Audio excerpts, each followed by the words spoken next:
I'm feeling lousy this morning. I have my role here, and it's got nothing to do with the Irish. It's got to do with sinuses, and that's no Irish centre, fly-off or flanker. What a performance from Ireland. Ireland standing tall. 13-8 winners against the Springboks. The world champion Springboks up against the number one Irish. And fantastic occasion. Just a wonderful game. Could have been a World Cup final, Zels. And I thought that the script makers would come to the party. It would be 13-all because we know we wouldn't have got that last game. Yeah, look, I think it was a fantastic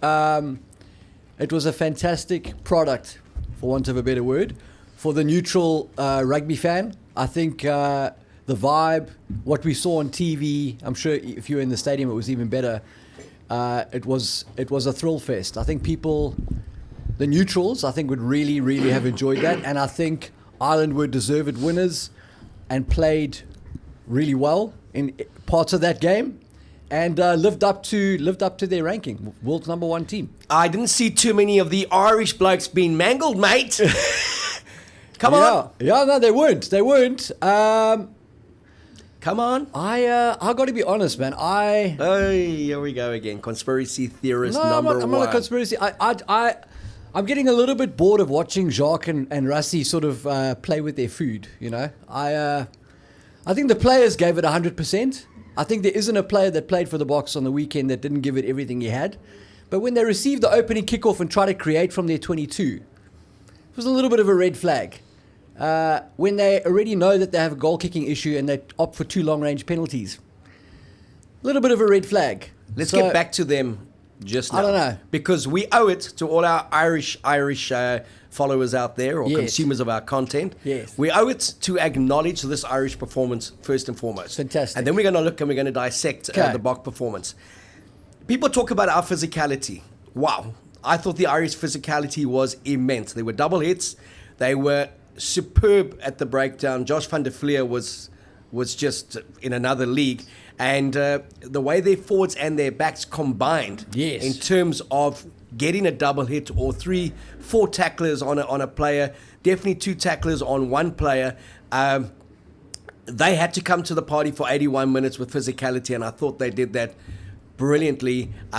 Kudos to Johnny Sexton. Damien Delaney walked over him several times. He got up every time, and he was the mastermind behind so much of what they do. I mean, he is integral to that side. I love this guy. and the way their winners, Hansen and James Lowe, manhandled our winners. The Aussie and the Kiwi. Yeah, the Aussie and the Kiwi were outstanding in kind of thinking it was a rugby championship game. But they really were physical in the contact. They didn't give us much breathing space. And, you know, we keep on talking about the Boks physicality and, excuse me, just how strong they are, the things that they do. But then you look at how Ireland fronted, and they have for so long fronted. And I know what you're going to say. The Boks hurt them physically, and is that all that the Boks have got? Is that everything that Ireland's got? But I'm just looking at the 80 minutes. Exactly. Because there's a lot of ifs and buts. And if we look at the 80 minutes, Ireland were outstanding in every facet, deserved to be number one in the world, unbeaten in 16 test matches, lost only 2 of their last 29, and I thought it was more of a statement performance from Ireland than it was from South Africa. Yes. So I think Ireland played some great rugby. There'll be parts of that game that they are very, very happy with. There'll be other parts that they're not happy with, like their line-out was a bit of a joke in the first half. I think they finished the match with sub 80% tackle efficiency. So there are elements to their game that they'll want to improve. And the bottom line is they got the win. At the last World Cup, they didn't feature. 4 years on, they've beaten the world champions in a must-win game, or at least a game that was tabled as a must-win game. When it counted, they scored more points than the other team, and that's the bottom line. And if you look at that game in that context, fantastic for Ireland, and sincerely, congratulations. Well done. And they got the W. And the one thing that we've questioned all along is will Ireland, as a squad, be able to handle the pressure of being a favourite at a World Cup, given they've never gone past the quarterfinal. But just like the French over the last 4 years, the golden generation, this is a golden generation of Irish players. This is unlike any other Irish team we've seen in terms of mentality. This is a team that could go to New Zealand, drop a game against the Maori All Blacks, drop the first test, 42-19, come back and not lose again. They beat the Maori All Blacks, then they won in Wellington against the All Blacks and won the decider. Forget how at odds the All Blacks were. That took mental resolve. They really did the French in the Six Nations at home. That took mental resolve. There was pressure on them. They got the 2 wins against Australia and South Africa last year at Dublin, both by 3 points. Again, showed mental resolve, and that's what Farrell said afterwards. It was the mentality that he thought was the biggest thing that the Irish took from the game, that it was a game that they were, on many occasions, in a position to lose. But previous Irish teams would have probably folded and buckled. They showed composure. They were aided by, I think, a Springbok inability to show patience and really to trust their own physicality. But they got the win, and it sets them up for a cracker against Scotland and whoever they play, because there may be, starting you say, be twists and turns. It should be that Ireland plays the All Blacks and South Africa plays France, but who knows what goes on in the last 2 weeks when it comes to those permutations. But they are living with that pressure of being one of the tournament favourites and seem to be embraced, and I think that comes down to Farrell and obviously what Sexton brings to that team. But conditioned, and the biggest thing that came up for me was when you look at Porter playing 75 minutes, scrumming against 2 of our best props. Why did we take Bongi off after 62? He should have played through for the... You know the answer to that question. I do know the answer to the question, but the point is that props can play for near 80 minutes. Hookers can play. We saw that with Malcolm Marx. And they played to win that game, and they played with mongrel and intensity that they needed. They didn't make predetermined substitutions for the sake of making them. Mate, and that is exactly the point. And I think you hit the nail on the head there, is that what Farrell has done with this Ireland team, and that's the one question mark that you would have had as an Ireland fan or as a pundit about Ireland for traditionally, is can they win when it counts? And how to change that is to create that culture of winning. I can't remember who said it after the game. One of the Irish blokes was like, we had no doubt we were going to win this game. There's just this feeling in this camp that we can make things happen and turn it around and find ways to win. And that's what Farrell has done there in the last 4 years, is he's built that. Unlike the Boks, Ireland got out to win every single time they play, and they are getting it right. And that's given them a sense of confidence that's worth, an extra 20% probably in a game, where maybe they don't necessarily always have what it takes to contend with top-ranked teams.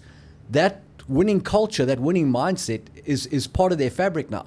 And I think there's something in that. I think that makes Ireland dangerous going forward. Let's go back to the Bok effort. Took 5 of their first 6 lineouts and then hardly contested again. Why did the contest stop, or did Ireland fix something? No, mate. I mean, if you were going to make a radical change for the playoffs and bring a guy back in from the cold who ostensibly is there to kick goals, you couldn't really afford to have the Boks smash Ireland in a pool game and have everybody on song. I don't know. I look at some of the decisions in that game, not from the players. Again, I think the players gave it everything, but I look at the decisions from the coaching box in that game. There's no ways Rassie thinks that they're going to bang over that long-range penalty.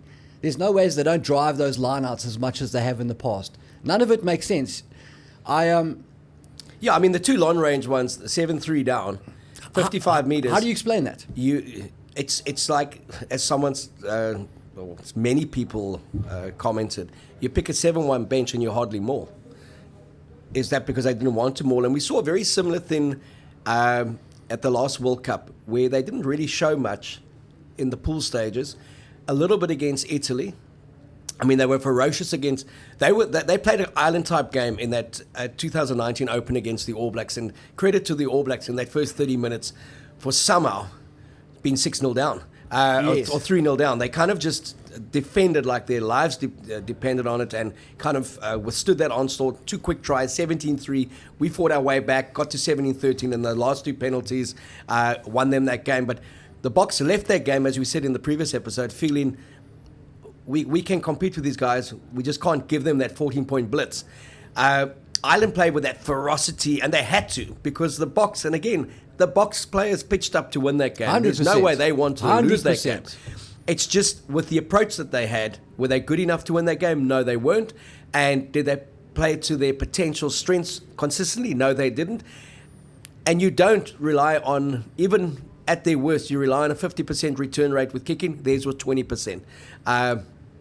They nailed the first one and nailed nothing after that. And even at 10-8, in a pressure situation, at 10-8, in a World Cup playoff game, they go for posts. They don't stick it to the corner and go for the try. They want to get ahead 11-10. They want to back their exit from the kickoff receive. And it was as if one could say they didn't back certain things, or they were comfortable to back them. And it was, let's see what Ireland has got. When they had a hooker who could throw in the line out, then they were kicking for poles. When they had a hooker who couldn't throw in the line out, then they were taking in the line out. And they got the skew throw. So, and there's been a lot of defence for the team from Rassie and Jock, understandably, to say Dion got 4 out of 5. It can happen. Marnie can have an off day. Pollard's not necessarily going to be a lifesaver.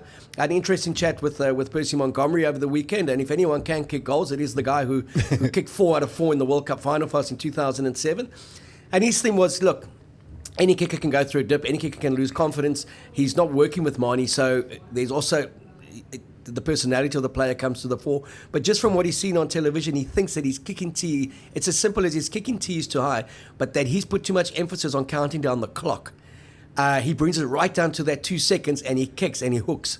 As opposed to just going through his natural flow and knowing that he will kick it within that framework. It's as if his mind's on the clock, the countdown, more than it is on actually the follow through. But Monty's always been he's parlor too, not hook 100%. Take the points. And the first tweet that he sent, or the first WhatsApp that he sent me was, "What did I tell you? We need to take the points." And well, we tried to take the points and we just didn't get them. But yeah, I mean, Pollard has to come back. He's coming back. A lot of people ask me, Marnie stays, Pollard goes to 12 and Deolandi out. Speaking to a lot of people as well in the game, their belief is Deolandi, as yours is, too slow for 13. Would get exposed against a team like France or Ireland again, or New Zealand. It's got to be a straight swap, and we play a very different kind of game, and then we play to the strengths of that 7-1 split or 6-2 split.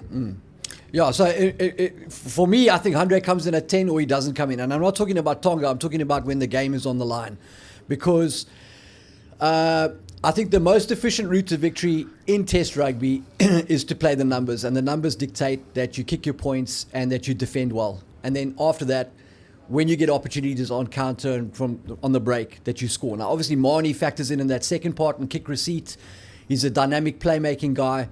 But you're not going to win the World Cup by scoring more tries than the other team and not kicking more points. And I think where Handre adds potential value at 10 as a relatively physical 10 and a guy who kicks consistently at the 75% mark, having him at 12, I think he's not physical enough for 12. He's not a target setter.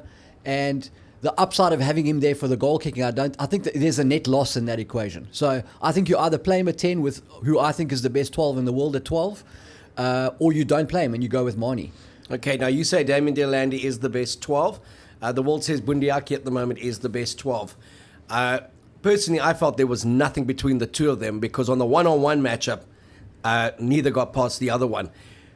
The difference was Bundiaki went over Marnie Libok, and that resulted in an Irish try. Damien Deolandi went over Johnny Sexton a few times, and it didn't result in a Bok try. So I thought Damien was very good. Bundiaki, outstanding, and all credit to Ireland. You know, people saying, oh, look at the Kiwi.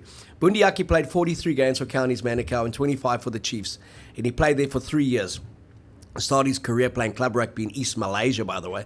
How do you know that? And he has gone over, since 2014, he's been at Connacht. Did the 3-year residency in terms of their project play, and has played 50 tests for Ireland and been with the British and Irish Lions. And this is the best we've seen him at this tournament. But he is developed by Ireland. He has been coached in Ireland, and he is a product of the Irish system, without a doubt. He's been there 9 years. He was in New Zealand as a professional for 3. So I see him full on as an Irishman, just like I saw CJ Stander as an Irishman, because he went and developed his game there and made it there. James Lowe, not so much. He's played for the Maori 6 times, 50 plus games for the Chiefs, or 43 I think it was, and New Zealand lost one there. By not going with James Lowe. But certainly Bundiaki and the Aussie winner Hansen, they've been developed in Connacht, and their game is absolutely involved with incredible Irish coaching and they are technically better players than when they arrived in Ireland. No doubt. I mean, that's one thing the Irish system will do for any player is technically they're on point. If you want to develop your skill set and refine your game, Ireland's a good place to go. Their structures are built on that. So, Well, again, credit to Joe Smith, who ironically may be in a coaching box against his former team. He spent 8 years in Ireland.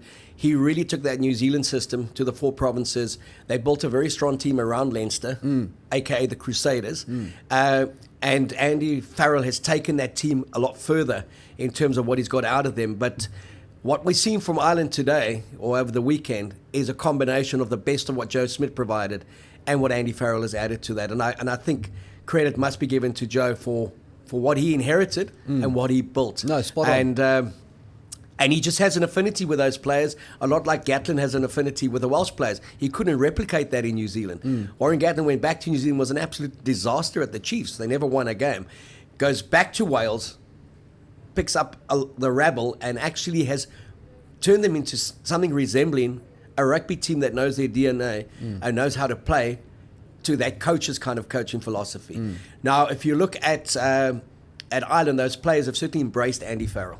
Absolutely. And I think Andy's probably he's added a little bit of edge that may have been, I wouldn't say lacking, but certainly his personality and his demeanor and his son suggests that he's a guy who's not, and his history, his rugby playing history. He's a guy who brings a little bit of physicality and mindset, if nothing else. And that's certainly something that can and has improved Irish rugby. Okay, so Ireland incredibly well positioned. Any elements of their game that surprised you that you thought wouldn't be as good? No. Like I say, their defense, I was surprised that they struggled. Well, not struggled, but their numbers were not as great as they could have been. Yes, they dominated the breakdown. I think when you're playing a team that can't kick goals and can't win a line-out, it gives you a little bit of license to have a go at the breakdown more than other times. And that's taking nothing away from the way that they played. I think technically they were on point. I'm not sure how much, in the context of it, I'm not sure how much value to place on that. What I do like about Ireland is their vibe. There were a couple of times they got rolled in the scrum, they recovered. Despite the fact that their set piece wasn't operational, they won the game. And like I said right at the beginning, that winning mindset that they've got, there's a spirit, there's a gees, as Scotty Gibbs would say, in that team that makes them dangerous. Because when Oaks believe that they can win, they go up a level. And I think that is primarily what Andy Farrell has done there in his time. I think that is a massive boost to Irish rugby, and that's what makes him particularly dangerous going into the playoffs. All the pressure on them, though, now. They have to beat Scotland, and they go into the quarterfinals as red-hot favourites. Yes, and I mean, as much as we like them, they've got some big teams coming up, as does everybody else, but they've got some big teams between them and that cup. Well, I mean, if they do go on to win it, they've certainly done it the right and the hard way. Correct. There can be no doubts about it. There's no easy pickings for those guys. Correct. Looking at the Boks, the breakdown, they won 3 turnovers in this game, which is 50% less than they historically have won in the last 4-year cycle. Down to Malcolm Marx or just down to their approach? When I say Malcolm Marx, his absence. Yes, that's a great question. I mean, we weren't short of fetchers. We weren't short of guys who are low on the ground.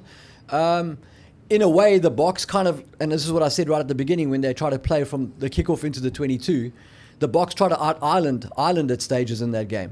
What they got right, though, was defensively, we were on point. Our defense was superb. Physical, double hits, dominant tackles, relatively good tackle efficiency. We swarmed on defense. The defense wasn't too bad. But yeah, I don't really know how much to make of that Bok performance because, like I said, the game management kind of undid all the good stuff that they were doing around that. So, yeah, look, the defense was outstanding, which then shows intent and intensity of the players. So even the Bundyaki break, there was a stumble from Gibson Park at 9, which does slightly halt the defensive momentum. And then he stepped Lebok and went over him, and the Faf on the inside, Dame Delandi on the outside, and Sia behind. We're never going to catch him. Yeah, it's a very good scrambling tackle from Kirtley Orenser, and then they had the momentum to score from there. When you look at our try, it was well constructed. It looked very much like an Irish type try. it could have gone through the hands of, well, it really didn't need the big long pass that people thought may have been a bit forward in terms of where it was received. 5 meters forward, and we'll take it. And by the way, Hansen was about 5 centimeters inside the line. So people who were saying that his elbow was on the line, mate. It was a try, mate. Yeah. They, I felt, got around us once when they nearly scored. Yes. And we scrambled well. Yes. But other than that, we contained them. And very few teams have contained this Irish team's attack, you know, Yes. and technically very good. And there were some big hits put on Johnny Sexton. As I say, for a 38-year-old to get up every time, Damien Delandi, no slouch when he hits you. Yeah. Look, I 13-8, all credit. I would have loved a 13-all result at the end, so there couldn't be any bragging rights. But I certainly found my Cork heritage from the province of Munster, where the Kahan surname comes from, and was if you're going to lose to one team at the moment, lose to the best team in the world, and in a great contest. And I thought that was what the World Cup needed, was a game like that. Yes. What the World Cup didn't need, Zels, was Wales 40 and the Wallabies 6. I called it. Sure, that is a mess, eh? That is a mess. Credit to Wales. Who would have said Wales would be the first team to qualify for the playoffs, mate? Not Eddie. That's for damn sure. No, look, Australia have got some serious problems. But I'm going to stick with what I said before, where I don't think the issue with Australian rugby is the coaches. And I think if you go through Dave Rennie and Eddie Jones and you try and change that to find the solution, I'm not sure that that's where the solution is. Well, if you go back to Dave Rennie, with the exception of when he played their second stringers, and I mean their first stringers would appear to be second stringers, against Italy on last year's tour, and they lost. And that was like kind of the one that took the Australian, or Rugby Australia, over the edge to get rid of him. Yes. But that team that played in Dublin that was 13-10 down and could have drawn the game 13-all, but went for the line and kind of turned over the ball. It was a skew throw-in. And that team that was leading France with 2 minutes to play and lost by a point, that team had mongrel, they had grit, they had that mix between experience and inexperience. When you looked at that Wallaby team, and again, I understand what Eddie was doing by, I need to change the culture and the new generation, but they want to hide into nothing, those players. Lambs to the slaughter. And, you know, we've always enjoyed Eddie's press conference antics and that, but there was an arrogance that came with the inevitable sledgehammer blow that his team was going to get, where if there had been a slight bit of humility, there may have been more of an understanding that don't expect this team to actually do anything. They may not get out of the playoffs, but it's part of the bigger picture for Australia that I had to expose these guys to this before the Lions tour. There was that arrogance that they'd do a smash and grab in the Rugby Championship. The expectation was built that they would win the Rugby Championship. They'd win the Bledisloe Cup. That they would knock over everyone at the World Cup. And yeah, mate, we will win the World Cup consistently. Which I looked at him and I just thought I was watching Jose Mourinho at Roma, just trying to tell the world that he's still relevant and he's still one of the leading brains in world rugby. It's like, as Brendan Foley said, it didn't have to be like this. What a powerful line, eh? It didn't have to be like this. I could just see that movie, mate. And just calmly but powerfully said that. I mean, I saw when old Flash Gordon came on in that second half. Firstly, to start Ben Donaldson at 10 in a test match, that guy wouldn't make a Vodacom Cup side here, let alone a varsity side. And then Flash Gordon, who's got a great running game if you play in sevens, overcooked the one kick to the side. Absolutely no experience around him. They just needed a couple of old heads to say, hang on a second, this is how we're going to play this game. And I think that's where, for me, Eddie got it totally wrong, is take the Quade Coopers of the world, the Michael Hoopers, to that World Cup and let them know that this is your final hurrah and let your legacy be what you brought through. And I think just the irritation for me was just this smugness and this arrogance of, I'm not going to answer a question because if you're asking something, you know nothing about rugby. When you look at what they've produced, mate, the question would be, has Eddie lost the plot? So look, we spoke about it in the last episode. We agreed his management of the media is probably him writing checks that the Wallabies can't cash. But the reality also there is that the Wallabies have gone to the World Cup. The historical weaknesses of Australia have been up front, have been the scrum, have been tight head. They go to this World Cup, Alatoa's out the mix, Tupou's injured, James Slipper, that's somebody's dad, is now starting on the tight head side. I mean, what was already a problem just became an impossibility for them. And again, that just underlines that Eddie needed to manage how he deals with the media way better, because they were always going to be on a hiding to nothing there. And then the obsession with rugby league players. I mean, also backline players. Australia doesn't players. need backline players. No, they need forwards. Yeah, mate. And come and sign a Quinn Roux. You know? No, exactly. And you'd think there'd be a lot more South Africans that would have come to the fore in the Australian system. They got huge problems. They should be out, destroyed at the breakdown by Fiji and destroyed in the set piece by Wales. Wales, in the valleys, it'll be sent in. To my mate Scotty Gibbs, great result for you guys, and I'm glad that you are through. Gatlin's brought pride, urgency, and intensity back. Jack Morgan, he's going to be something He's special. a nice player, eh? They've unearthed some good players there. I don't think they're quite good enough to kick on. No. Not at the moment, but it's just great to see, and it just shows you the difference in coaching, where a coach knows the DNA and they understand his DNA. Yeah. He's getting those quick results. And he also knew he needed to identify before he got to the World Cup, and he used those warm-up games, 2 against England, 1 against South Africa, to get there. Eddie, by contrast, mixed and matched, never quite knew what his 23 was, and that showed in the way he left out the fullback, left out the right winger, left out certain forwards. What, 7 captains in 7 weeks or something? Yeah, and this co-captaincy thing. So it was all rah-rah. I'm sure they had a good pre-season. Australia, by all accounts, should be out. We won't be talking about them again until the Bledisloe Cup next year, when New Zealand and Australia play for 7th and 8th place in the World Cup, mate. They could actually meet at Charles de Gaulle on the way out. Mate. Again. Yeah. Again, 2007. All over. Only this time the Wallabies won't make it to the quarterfinal. I'm going to wrap up with the Boks side. Forget the side they're going to play against Tonga. That will be a mix and match, okay? And the key there is, does Andre Pollard get through 60 minutes at least? Forget his goal kicking. Physically, does he get through that game, okay? Yeah. When you look at that side that played, that 23 against Ireland, for the playoff game, if it's France or New Zealand, they may think there's 1 or 2 tweaks they'll make that's different, depending on the opposition. But say, all things considered, this Boks team goes through and has to play Ireland in the final. That Ireland 23 is not going to change. That's pretty much 1 or 2 players may come back from injury, but that's pretty team. much it. Yeah. What changes would you make to the Boks 23? Would you go 7-1 again, 6-2, and what changes? Okay, so the nice thing about when they get to the playoffs is Rassie and Jacques can't screw around. They actually have to try and win the game 100%. So I'm not sure how that affects team selection. I think it'll be pretty close to what we saw. I think you have to make a decision about the backup hooker situation.